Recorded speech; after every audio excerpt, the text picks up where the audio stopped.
Maayong kabuntagon mga kaigsuuna no. So salamat sa tumboyong Diyos nga mo ihatag ka na to kinabuhi nga nakamata pa kita karong adlaw mga kaigsuunan. So karon nangapi ko no, another ko anapod karon another trabaho. So busa kong gibuhat ani mga kaigsuunan ko.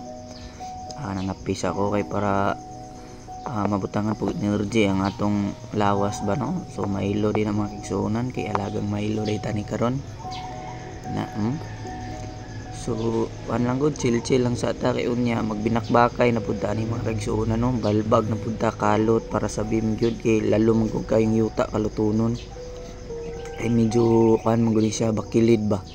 So busa ang kalutunon nimo sa ibabaw magkalalom gyud kay di man pantay ang yuta gud mga kaigsuunan no. So kanilang salamat sa tanan. So na ako'y gipakita suka ang sulanan pa jud red level. So God bless all sa tanan. Salamat mga kaigsuunan.